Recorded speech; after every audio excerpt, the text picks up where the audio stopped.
Emang tipe-tipe backpacker ya.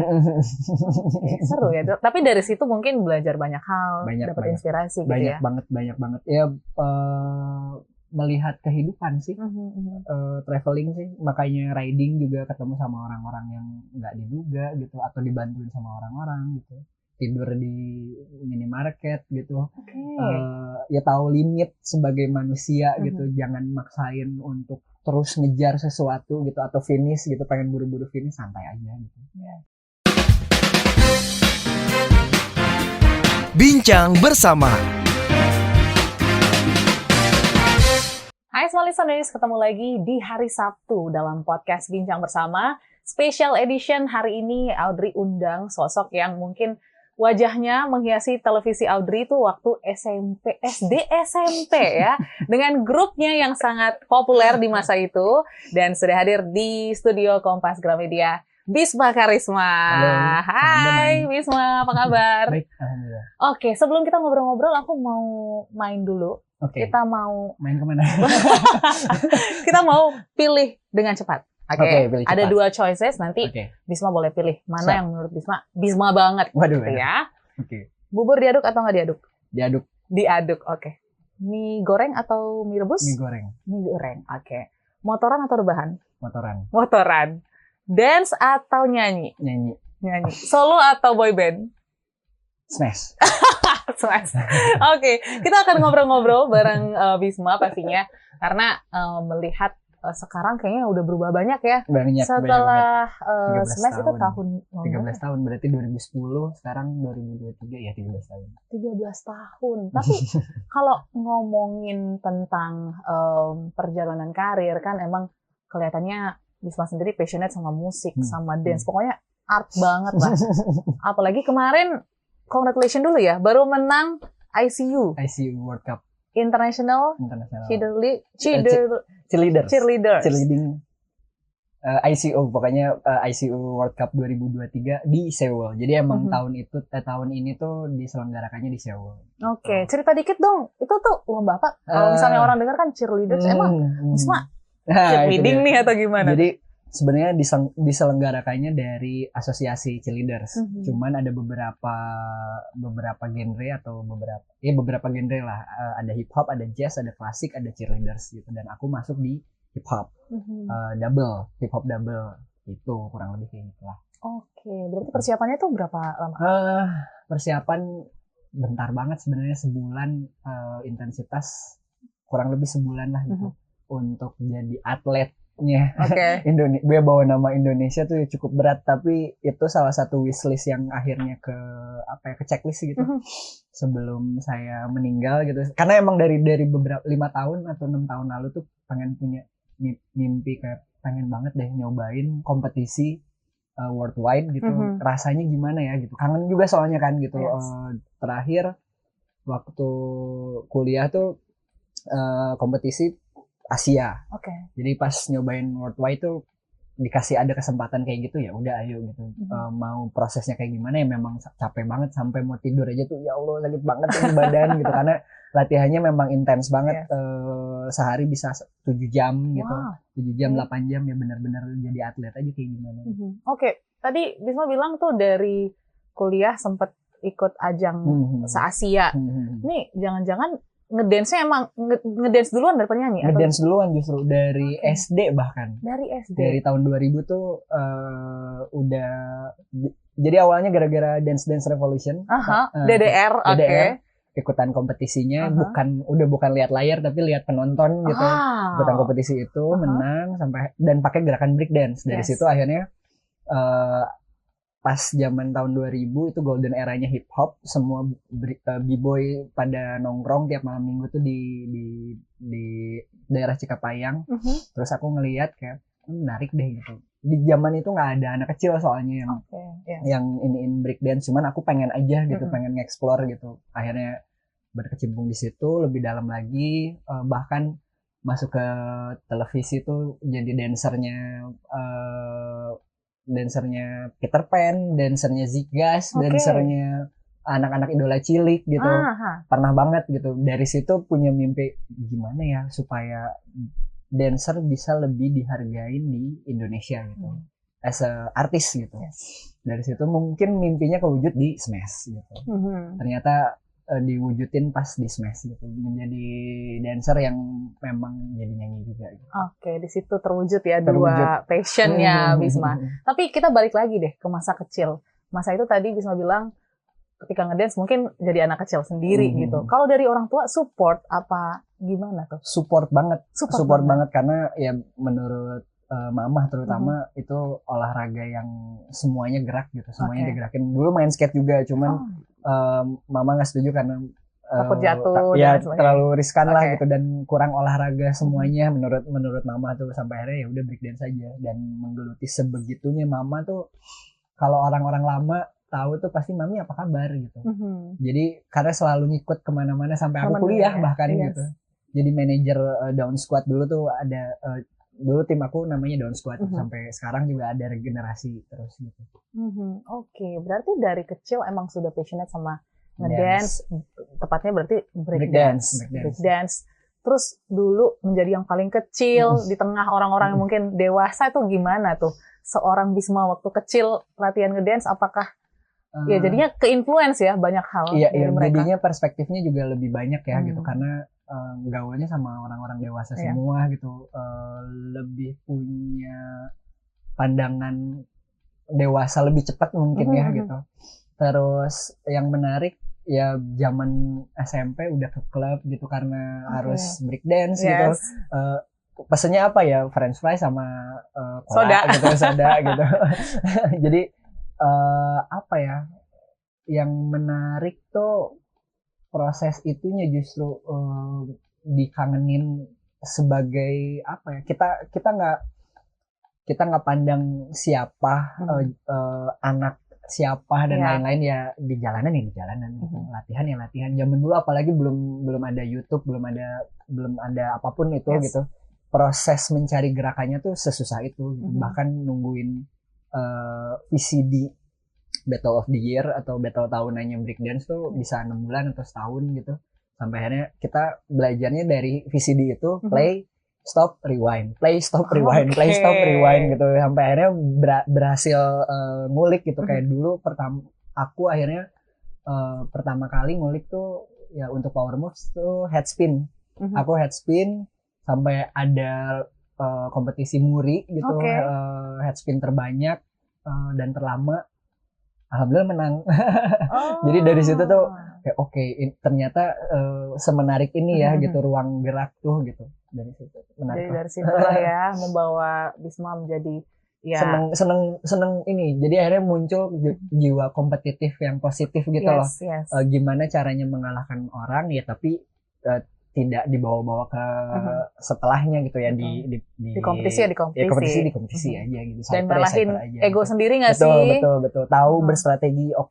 Musuh punya apa gitu, kita punya apa, lawannya gimana, kayak mental lah gitu kayak gitu. Wah, ternyata seru juga ya. Berarti tinggal di Bandung kan? Tinggal di Bandung. Barudak well berarti. Barudak well. Oke, berarti orang tua support, terus akhirnya juga ya ikut kompetisi bersama dengan teman-teman. Terus titik di mana Bisma sendiri menemukan kayaknya ada passion lain gitu selain menari ya, dance, nyanyi gitu. Itu dari kecil juga tapi nggak kelihatan atau tiba-tiba aja gitu? Seneng sama musik udah dari kecil, tapi belajar musik otodidak tuh kayaknya SMA deh. SMA dan pertama kali tuh justru main drum. Main drum, ya biasalah anak SMA kayak gimana gitu, dan main drum, dan genrenya juga jauh banget sama Smash gitu, death metal gitu yang benar-benar ngeblasting kayak gitu-gitu. Terus nyobain lagi indie rock atau emo gitu, sempet gitu. Terus akhirnya nyobain lagi pop jazz gitu, bareng sama temen-temen Juicy Lucy. Dulu tuh bertiga doang sebelum format Juicy Lucy yang sekarang. Terus tiba-tiba Smash gitu kayak, hah? Kok tiba-tiba kesini ya gitu. Beda banget polarnya, tapi justru jadi menghargai semua musik gitu. Referensi aku juga jadi luas banget. Oke, berarti dari drum dan akhirnya titik di mana Smash akhirnya menjadi bagian hidup Bisma tuh kapan tuh?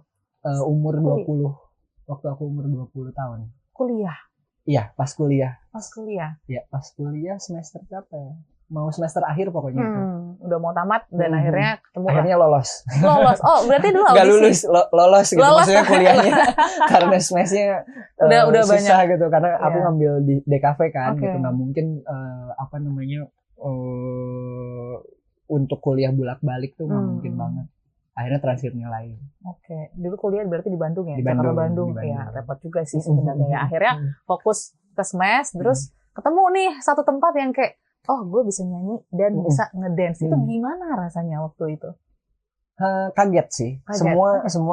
Semua tim, semua personil SMES juga kaget. Ternyata bisa secepat itu, se-booming itu. Kita nggak ada yang siap, baik secara mental dan teknis dan apapun gitu. Mungkin teknis siap sama foundernya gitu, tapi mental cukup kaget yang, ini di mana ya gitu.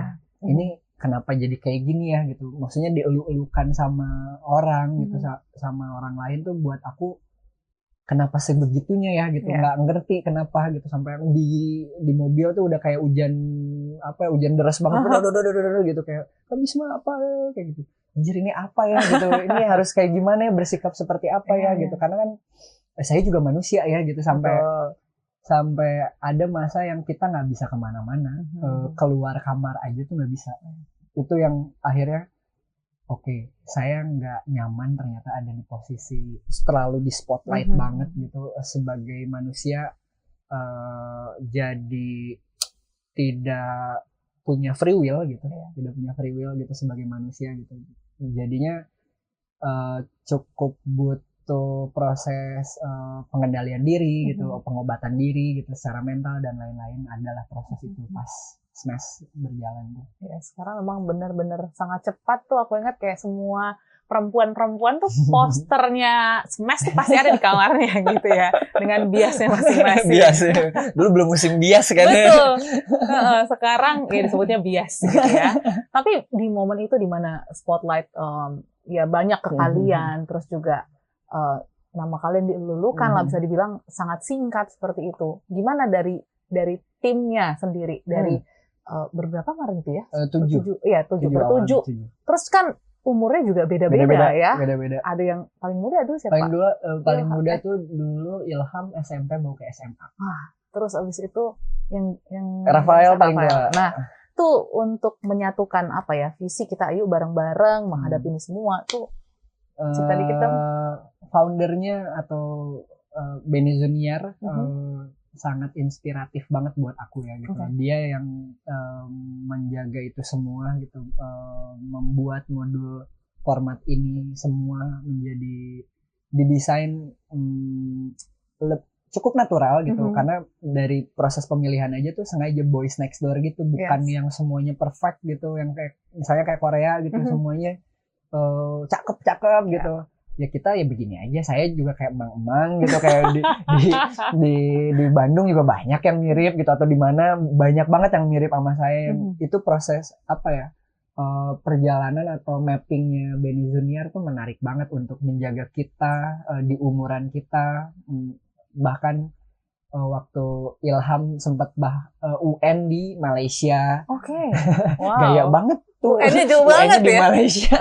Gaya banget UN di Malaysia gitu. Terus bagaimana kalau misalnya ada yang nakal atau bermasalah misalnya gitu, ya diskors gitu, nggak boleh main gitu, nggak boleh perform gitu. Kenapa ya? Supaya dia sadar gitu. Disiplin lah ya. Pendisiplinan kayak gitu. Oke, jadi nggak hanya dari kalian, ternyata tim-tim di sekitar kalian juga membantu. Jadi kalau bisa diambil satu pelajaran gitu ya dari ketergabungan Bisma di SMES yang dipakai sampai dengan sekarang nih menjadi soloist, apa tuh? Mengembrace as a performer mungkin ya gitu. Tahu ternyata itu hal yang saya butuhkan di hidup gitu, untuk bisa ketemu sama orang, untuk bisa menyampaikan pesan lewat musik gitu. Kadang kan menaklukkan panggung tuh ya beda sama pengkaryaan film gitu. Dari panggung ke panggung kan beda-beda tuh. nggak semuanya bisa disamaratakan gitu dengan cara yang sama. Menghadapi panggung A ke B itu ya pasti beda gitu. Terus mencari orang yang benar-benar bisa masuk ke audio kita, musik kita seperti apa gitu. Aku justru melihat mata dari mereka, oke, yang ini nih gitu yang masuk nih, oke, kita ngobrol ya lewat batin nih gitu. Sampai akhirnya melihat itu kan gitu. Dan itu jadi hal yang menarik banget. As a performer harus bisa improve gitu, entah teknis panggung, entah penonton gitu. Ada ya zaman Smash sering banget, hampir tiap hari diacungin jari tengah gitu, diomongin sesuatu hal yang nggak mengenakan gitu. Jadi belajar ikhlas juga sih di Smash sampai akhirnya bisa ada di posisi sekarang dengan materi yang sekarang. Nggak mungkin ada Bisma Karisma yang sekarang kalau nggak ada Smash. Makanya tadi jawabnya boy band atau solo Smash. Karena ya Smash gitu, bukan boy band gitu. Kalau aku bikin boy band lagi enggak ini Smash gitu. Karena itu berperan rumah besar lah, ya gitu. Rumah aku lah untuk ya karirnya Bisma sampai sekarang gitu. Tapi kalau nginget masa-masa dulu atau mungkin sekarang gitu ya, kan pasti ada momen dimana kayak performing kadang capek juga gitu ya, draining juga. Kalau quality time-nya Bisma dengan diri sendiri tuh apa? Motoran aja atau ada yang lain? Ya motoran salah satunya. Mungkin traveling sendiri juga jadi satu tempat yang atau satu kegiatan yang menarik gitu. Biasanya traveling kayak waktu itu ke Jepang gitu, sebulan gitu. Kemana nggak tahu, ya jalan aja gitu, backpackeran aja gitu. Atau yang paling gampang ya meditasi sih, meditasi dan ibadah sih. Itu menarik tuh. Travelingnya beneran sebulan gitu? Sebulan, ya nggak tahu balik kapan gitu, kayak ya udah berangkat aja dulu. Emang tipe-tipe backpacker ya? Seru ya. Tapi dari situ mungkin belajar banyak hal, dapat inspirasi gitu ya? Banyak banget. Ya melihat kehidupan sih, traveling sih. Makanya riding juga ketemu sama orang-orang yang nggak diduga gitu, atau dibantuin sama orang-orang gitu. Tidur di minimarket gitu. Ya tahu limit sebagai manusia gitu, jangan maksain untuk terus ngejar sesuatu gitu atau finish gitu, pengen buru-buru finish, santai aja gitu.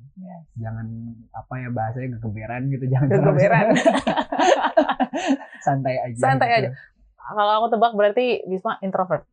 Introvert sebenarnya. Cuman terlihat ekstrovert karena ya mungkin karena apalah, kalau di zodiak aku Sagittarius gitu, terus si Okuda gitu. Jadi yang emang nggak bisa yang memang harus dikencarkan gitu, dan harus ada yang menungganginya, harus bisa tahu nih gitu.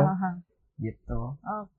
Tapi ya itu berarti sudah berhasil untuk beradaptasi kan, karena pekerjaan, aktivitas sehari-hari kan menuntut untuk kita berinteraksi. Betul. Kita masuk lagi tadi sudah di fase Smash gitu ya. Sekarang masuklah ke fase solo karir ataupun ya bernyanyi ya. Itu gimana tuh? Awalnya mungkin masih banyak yang menganggap Bisma Smash gitu kan. Terus sekarang dengan titel Bisma Karisma. Nah, itu jadi beban berat atau tantangan tersendiri nih untuk tantangan kali ya.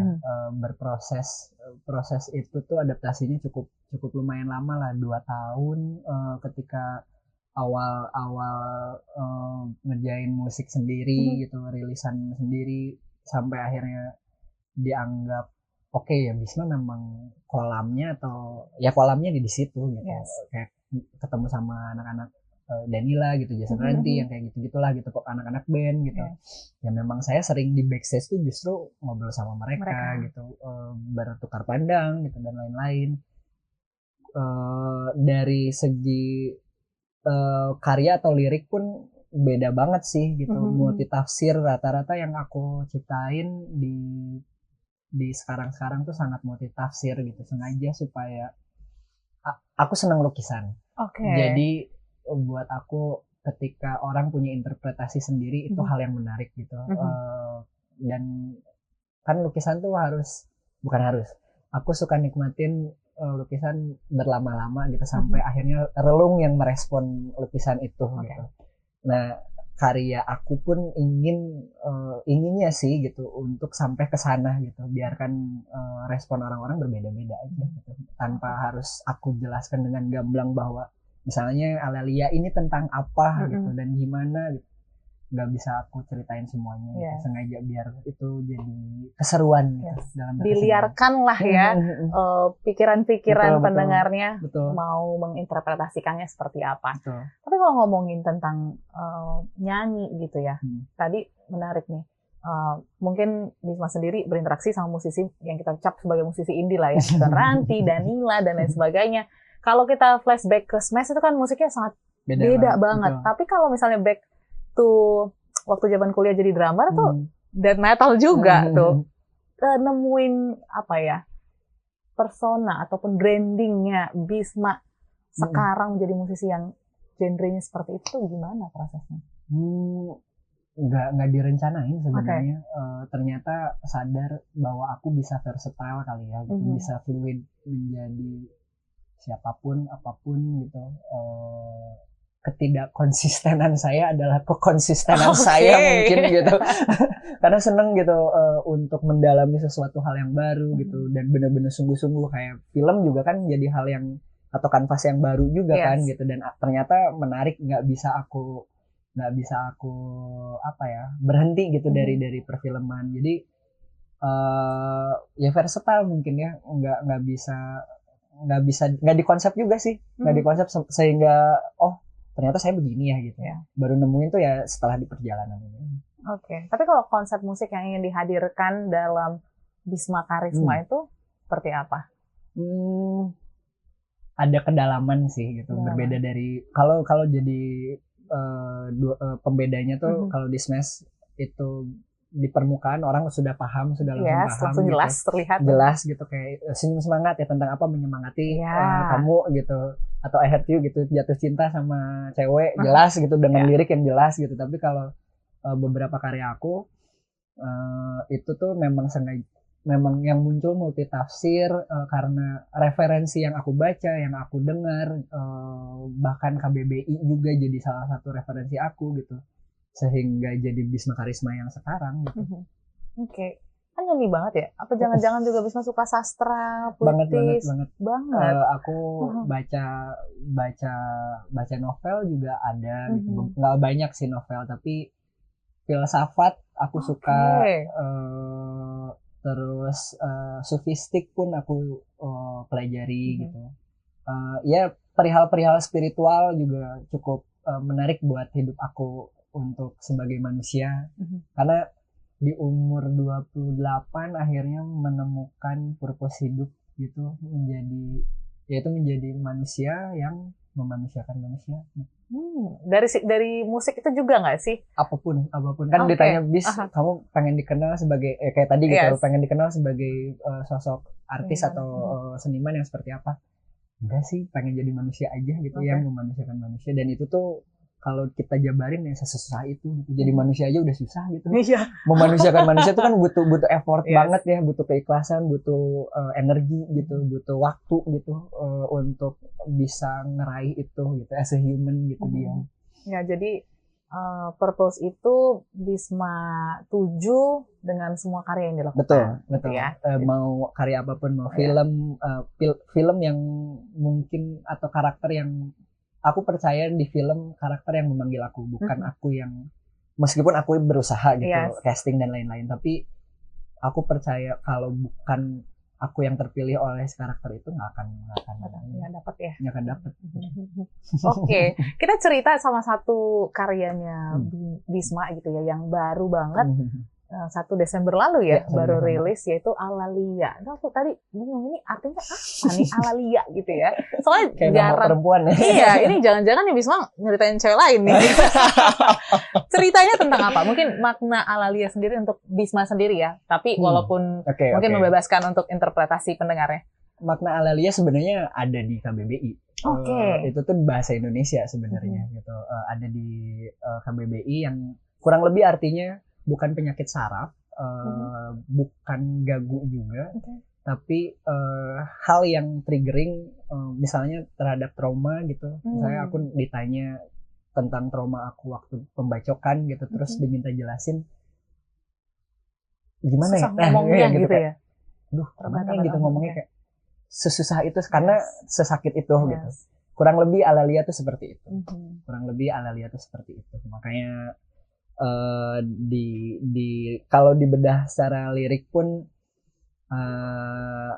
ya menggetarkan mereka yang tuli gitu, yang maksudnya oh sesakit itu ya gitu, sampai tangisnya menggetarkan mereka yang tuli gitu. Dan itu juga aku tulis satu-satunya aku sebagai orang ketiga gitu, maksudnya dari perspektif bukan aku yang mengalami, tapi aku melihat orang terdekat gitu yang mengalami itu gitu. Dan kebetulan perempuan, jadi pas nemu Alalia di KBBI karena bukain KBBI ya? hobinya buka KBBI. Cari nama-nama estetik gitu nggak? Enggak, kayak iseng aja kalau lagi di mobil gitu di Iya. jalan gitu, buka aja gitu. Oh ternyata ada kata ini ya di Indonesia gitu. Menarik lah gitu sebagai orang Indonesia, menggunakan bahasa Indonesia yang baik dan benar tuh menyenangkan buat aku gitu. Makanya pas ketemu Alalia tuh ini pas sih gitu. Ini pas banget sih. Oke, judulnya ini deh. Dan riset juga ke teman-teman dokter gitu bahwa Alalia tuh bener nggak sih artinya ini gitu, kayak emboli paru di sesakit tragedi yang kayak gitu-gitu tuh aku coba Perdalam lah ya. Coba perdalam atau coba ke dokter tuh bener nggak sih ini bener nggak sih penjelasannya gitu, karena ya benar gitu. Jadi ya oke, ini aman berarti gitu dari segi lirik. Oke, jadi ini satu kisah nyata tadi bilang, kisah nyata, tapi kisah nyata. Orang di sekitar Bisma. Kisah Berarti nyata. Lagu ini cukup personal juga kah untuk Bisma? Sangat personal. Sangat personal. Paling sakit di rangkaian album ini, mungkin paling sakit, tapi sakitnya tuh di dalam gitu. Karena ini juga ketika ini muncul pun banyak yang merespon bahwa mereka ternyata nggak terbiasa untuk ngajak ngobrol hatinya gitu, atau jiwanya sih gitu. Sehingga ketika Alalia ini rilis dengan aku kasih beberapa describe bahwa silahkan ajak ngobrol hati kalian atau relung hati kalian, kalau ada yang belum beres silahkan peluk gitu. Semoga kalian bisa mengikhlaskan itu gitu. Karena itu yang aku rasakan juga gitu. Aku pun merasakan gitu Alalia itu ketika udah ngelihat ternyata aku juga mengalami gitu. Kayak gila sih ini gitu. Oh kenapa harus mengalami sebelum proses rilis tuh gitu. Jadi pas rilis tuh kayak oke, aku tahu gitu untuk menyikapi ini semua. Karena kan Gen Z, terutama Gen Z, nggak semua Gen Z sih gitu. Banyak yang nggak terbiasa melihat ke dalam, tapi melihat keluar gitu. Itu tuh yang pengen aku jadi jembatanin di single yang Alalia ini gitu. Silahkan belajar ngobrol sama relung diri kita atau jiwa kita gitu, yang jarang diajak ngobrol, diajak kenalan lagi gitu. Karena kan berproses juga ya, jiwa juga tumbuh gitu. Betul. Nggak cuma badan doang gitu. Layaknya PDKT sama orang. Bener. Dalam diri juga harus diajak PDKT gitu. Ini aku mau apa ya, bingung mau apa. Nah itu kita nggak silakan ngobrol. Coba tanya gitu. Silakan rasain, bukan pikirkan tapi rasain deh gitu. Belajar merasakan bukan memikirkan gitu. Oke, jadi kalau bisa disimpulkan gitu, keinginan Bisma dari mengeluarkan single ini apa? Apakah bisa menjadi healing tersendiri untuk teman-teman atau seperti apa? Ya bisa menjadi berkenalan lagi mungkin sama hati kalian atau jiwa kalian yang udah lama nggak diajak ngobrol gitu. Apalagi kalau ada masalah, kalau ingin nangis silahkan nangis, kalau mau apa-apa silahkan, pokoknya ungkapin sebisa mungkin, mau journaling mau apa. Ketika kalian dapat obrolan dengan diri sendiri itu, karena aku juga mengalami itu, siapa tahu membantu nge-triggering kalian. Karena Alalia sengaja dari intronya aja tuh 1 menit. Sengaja tuh biar orang masuk dulu gitu, biar masuk ke dimensi itu dulu gitu, masuk ke dalam mereka, diri mereka. Mungkin sedikit sebelum kita tutup gitu ya, karena ini menjadi bridging untuk album Bisma tahun depan. Betul. Amin. Amin. Kenapa pilih Alalia? Apakah ini akan menggambarkan seluruhan album atau seperti apa? Ini menjadi salah satu portal atau tunnelnya aku ke perjalanan hidup aku di album nanti yang judulnya Metanoia. Metanoia tuh aku persingkat. Metanoia tuh perubahan secara jiwa dan spiritual gitu. Bukan secara tubuh gitu. Intinya itu. Makanya per lagu tuh beda-beda semua. Kayak di tunnel masing-masing kehidupan. Ada yang Suri kemarin yang pertama itu tentang aku bagaimana mengalami kematian dan akhirnya hidup kembali gitu, frekuensi. Terus ini Alalia, nextnya juga ada lagi gitu. Jadi memang tunnel-tunnel yang berbeda ini sih. Boleh nggak kita dengerin Alalia sedikit aja? Aduh, gimana ya, tidak ada instrumen, tidak ada kedalaman ya. Ini akapela. Waduh, aman nggak ya? Coba aman? Ya. Atau mau aku puterin aja di sini? Puterin aja kayaknya biar lebih mendapatkan. Biar mendapatkan sih. Kayak susah aku untuk bisa bawain secara gamblang kayak gini. Karena pendengar kita juga harus masuk dulu ya ke intro 1 menit. Aku pengen banget sih bisa diresapi. Butuh proses memang. Kalau nggak dapat nggak apa-apa. Tapi terima kasih sudah berusaha mendengarkan. Semoga lagu Alalia ini bisa mendapatkan hati di orang yang tepat. Amin. So thank you Bisma udah ngobrol-ngobrol di podcast Bincang Bersama dan juga Smart Showbiz pastinya. Terima kasih, seru banget. Semoga sukses untuk perjalanannya menuju album 2024 dan sukses untuk menjadikan memanusiakan manusia. Amin. Kalau gitu, Smart-Listeners, kami pamit, sampai jumpa dan sukses untuk Anda.